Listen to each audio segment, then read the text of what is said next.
let's close the browser. And I want to just discuss one or two more things in this example before we move on and look at the event model in more detail. We've so far looked at the page load method, and we've seen how to implement a simple event handler method. As it turns out, the page load method is one of many methods that you can implement in a page class.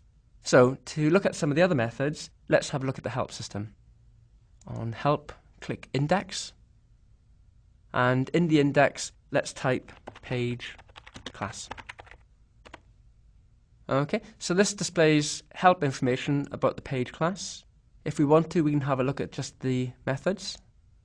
And the various methods I'm interested in are actually protected methods. So let's collapse the public methods down and let's just look at the protected methods.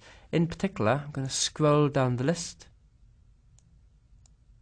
And the three methods I want to look at are the onInit method, and the onPreRender method, and the onUnload method.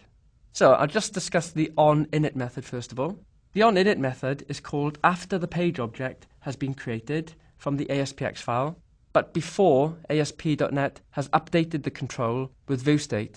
So when you implement the onInit method, you can't access any up-to-date data in the controls.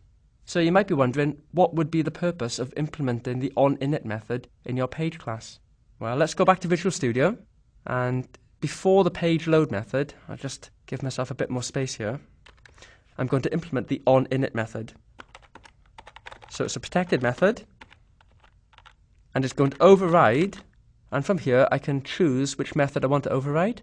So I need to scroll down the list and find the onInit method. There it is. And when we implement that method, you can see Visual Studio has automatically called the onInit method in the base class, which actually triggers the init event on the page. If you have any delegates waiting on that init method, they will be notified by the event. So it's important to keep that method call in there. And if you want to, you can perform some additional initialization. Now remember, at this stage, you can't access the controls because the viewState information hasn't been deserialized yet to initialize the controls properly. So really, the only type of initialization you can perform is programmatic initialization of instance variables. So as an example, I'm going to go up a few lines at the top of the class, and I'm going to add a private instance variable, which is a datetime object called timestamp. And in the onInit method, I'm going to initialize that variable with the current date and time. Okay, and that's fairly typical of the kind of initialization that you perform in the onInit method. It's very definitely non-graphical. Okay, after the onInit method has finished, ASP.NET then deserializes viewState and adds in any additional form data, such as the new text that the user's entered in the text box and things like that. And then it calls the page load method, and obviously we've discussed the page load method in quite a lot of detail already. I do need to change the page load method here so that rather than get in the date timestamp via programmatic code, we just pick up the timestamp variable that we set up earlier.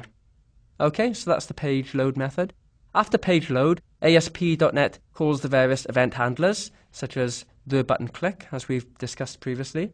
Then, just before ASP.NET tells each control to render itself as HTML and to output itself as viewState, ASP.NET triggers the pre-render event, or to be more specific, it calls the onPreRender method. So I'm going to override that method here. Protected, override, and we're going to override the onPreRender method. So this method gets called after all the event handlers have fired. So this is a good place for you to perform any tidying up operations on your controls just before they render themselves as HTML. This is your last place to change the state of the objects such that it affects the HTML that's about to be rendered. So, I don't know if you noticed when we ran the application, one of the annoying things about the application as it stands at the moment is that when we enter a name, such as Joseph, and we select various items from the country list box, and then click a button, it sends the data to the ASP.NET webpage, and it returns back an updated result label, but it still contains the text that we entered for the name, Joseph, or the list of items in the country list box. So really what we'd like to do is before the page returns itself, we'd like to clear out the input from the user on the previous incarnation of the web page. So to do that, let's set the name text box to be an empty string, like so. And let's also unselect any items from the country list box. So the way you do that is you set the selected index property to be -1. So let's just recap.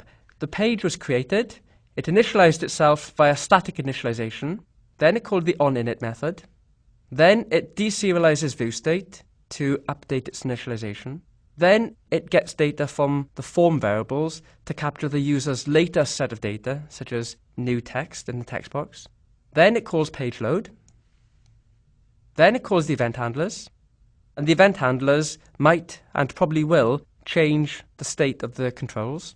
Then ASP.NET calls the onPreRender method, which gives you the last opportunity to tidy up the controls before they render themselves as HTML. Then the controls render themselves as HTML after this method has returned. And then the final act before the page is discarded is for ASP.NET to call the onUnload method on the page object. So let's override that method here. Protected, override, and let's find the onUnload method. So this is a good place for you to release any resources that you might have used during the processing of the web page, such as database connections or web service proxy objects or message queues or file handles, the sort of data that you don't need to hang on to when the page has been released. Now, as it happens, we haven't really got any resources to release here, so we'll just leave this method as it stands. Okay, let's run the application one last time. So let's Control F5. The joys of programming. A build error. That's not meant to happen. Let's click on No and see what the errors are. Okay, let's just double click on the error statement. Cannot implicitly convert type system date time to a string. That's my mistake. That should have been timestamp dot to string. Okay, let's try it again. Control F5 again. Touch wood. There we are. Okay, so let's enter a name, David, and select the countries and visited this year. So David has visited Australia and Germany. And you'll notice that because of the onPreRender code, it's wiped out the selections and the text from the previous run, which is just what we wanted. So let's enter some more data. So we'll enter Hazel.